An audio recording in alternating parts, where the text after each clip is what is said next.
Ada for my response to my sister's boyfriend's brutal honesty. A few months back, my female 35 sister, female 27, began dating one of those brutally honest men.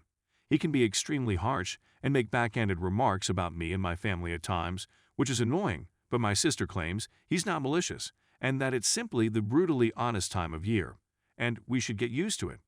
I went to my parents' house to celebrate my sister's birthday because my husband couldn't come because he was too busy.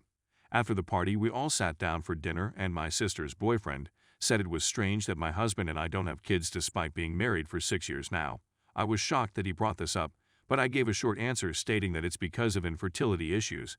He asked on which side, and I didn't want to answer, but I became uneasy when he stared at me for a second and remarked that maybe not having children now is a good thing since women over 30 could create faulty babies owing to age. I told him that was none of his concern, but he stated he was just offering his honest opinion. In response, I informed him, keeping eye contact, believe me, if I wanted in a whole's opinion, I would have. Everyone at the table broke out laughing, and my sister and her boyfriend were taken aback. After a few seconds, her boyfriend excused himself, and my sister followed, texting me that I was mean and disrespectful to her boyfriend and insulted him maliciously just because he expressed his honest opinion, and that I ruined her birthday by being petty and making her boyfriend the joke of the night in front of the family. I didn't answer, but she expected an apology in writing as soon as possible. Mom agreed that I shouldn't have said what I said and should have simply ignored him knowing how he is. I believe Ada, although I'm not certain. Story 2. Ada for trying to help my daughter lose weight. I'm a 34-year-old guy with a 12-year-old daughter named Susan. She's a great little girl. When I met her mother, I tried my hardest to get to know Susan since her father isn't in the picture and doesn't want to be. On the day of our wedding, I formally adopted her and surprised her with so she knew I was now her father and she was my daughter. Susan is generally a busy child, but after COVID and now summer vacation, I've seen she'll sit on the sofa all day watching TV, playing video games, or doing nothing at all. She is gaining a lot of weight as a result of this. I spoke to my wife about it, and she said Susan is great, and it's summer, so she can watch TV and eat junk food. I understand, but I don't want Susan to acquire a bad habit. So I devised the father-daughter stroll to get her up and moving. For 30 minutes, we discuss about the day, what's going on, what we want to accomplish, and so on. I gradually increased my pace from a walk to a jog and eventually to a run. Susan struggled at first, but she is now able to keep up with me. I like it, because she gets some exercise every day and I get to spend time with her. My wife, on the other hand, is not pleased. She approached me, claiming that I was fat-shaming our daughter and pushing her to exercise when she was a child. Children are supposed to watch television and consume junk food. She tells Susan she doesn't have to come for a run with me, buys enormous quantities of Susan's favorite foods, and encourages her to binge-watch television and just be a child. She claims I'm attempting to instill healthy behaviors in my kid, and I'm ashamed of her. It's caused a few squabbles, and now she's considering sending Susan to stay with her grandparents for the remainder of the summer. I'm simply trying to encourage her to be more active. Ada, Edit 1. First, I just wanted to clarify something. I'd never written on Reddit before, so I assumed I had all the background I needed. Please accept my apologies. I adopted Susan in case anybody thinks she's not my kid. I kept it a secret until her mother and I exchanged vows, at which point we phoned her to inform her. Susan is my daughter, and she will remain so until the day I die. I don't make her come with me. Hey, want to go for a stroll with me? I said one day.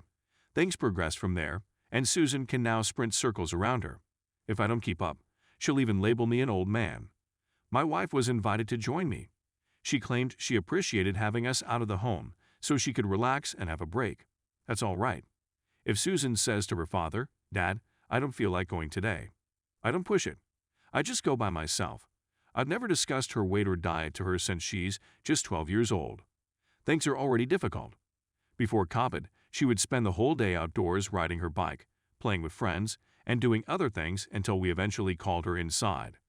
I simply wanted her to be more active since I observed how much more she would sit in front of the television or computer and do nothing. I never comment or notice her weight, and I like spending time with her. We discuss about her day, her friends, her future ambitions, what she would do with $1 million, and so on. I honestly don't know where my wife gets the sense that I'm pushing or embarrassing Susan. Yes, it is natural for children to want sweets and watch television, but it is also natural for them to play and exercise. I really don't want Susan to spend the whole summer sitting in the same location. We don't even know whether she'll be able to return to school with the new strain of COVID. My wife is a little overweight, and she is usually invited to accompany us but always rejects. I hope this has cleared up any confusion in the comments. Edit 2. I wasn't expecting things to go that well. I was expecting maybe a few folks to post and then call it a day. I'm going to speak to my wife after she's calmed down and attempt to be kind with her. I'd love for us to spend some quality time together as a family.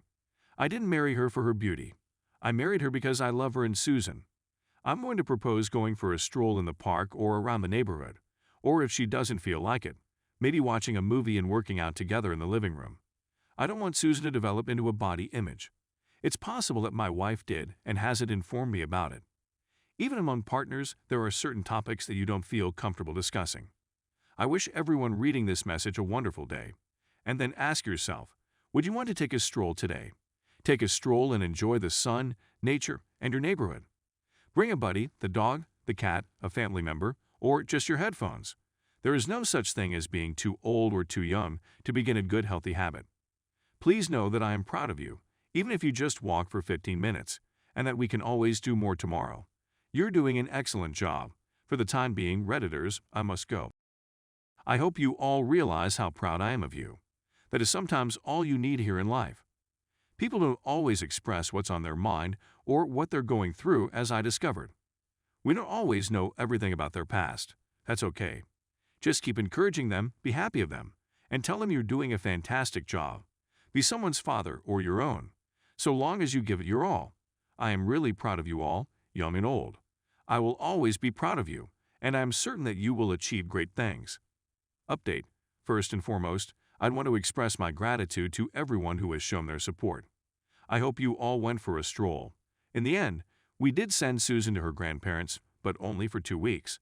During that period, my wife and I were able to properly discuss and express our thoughts. My wife informed me that she was a big kid as a kid. By the age of 14, she was morbidly obese, and her parents chastised her for it. She was forced to diet. She was kept out of the home to compel her to exercise. Her PE instructor was told to make her do additional laps, and food was locked up so she couldn't eat. It's something she'd rather not discuss. I had no clue anything like this had occurred to her. She was in tears and expressed that she feared I would do the same to Susan. I know my wife is large, but I didn't marry her for her appearance. Because I adore her, I married her. She is an excellent wife and mother. She, like the rest of us, let her fears get the best of her. This is why she freaked out when I began asking Susan to join me on my runs. Anyway, following our discussion, we decided that we could do it all as a family. I purchased bikes for us, downloaded Family Fitness DVD, scheduled family meal times, went healthy shopping with her, and she is now accompanying us on our runs. Don't worry, Susan and I will reduce the pace to a jog so she can keep up. I only wish she had spoken out about it sooner. At the very least, it's now out in the open. Many people in the comments stated I sounded like the ideal father for what I did with Susan. I'm not without flaws. I simply know what it's like to grow up without a parent. My father decided when I was 2 years old that he no longer wanted to be a father. He packed his belongings and departed in the middle of the night, leaving just my mother and me. He was never heard from again. He never called, wrote, or sent child support. I have no clue where he is right now, and I don't care. My mother worked 2 jobs to support us, and we moved 6 times. I had enough of males in my life to look up to as role models, but I didn't have a father. I promised myself that if I ever became a father, I would be the father I want. Be the father figure I wanted my father had been for me. Susan reminds me a lot of myself. That is why I want her to know that I will always adore her. That's why I adopted her, and why I don't refer to her as my stepdaughter. She's my daughter. She's my little daughter, and I want her to know she's always loved and that she can come to me about anything. These days, kids have it tough enough. When things become tough, I want her to know that we can go on a walk and simply speak about it. I've had a good time on Reddit. You're all nice individuals, and I hope you'll go for a stroll every now and again. If you wish to speak, please message me. Goodbye and be careful.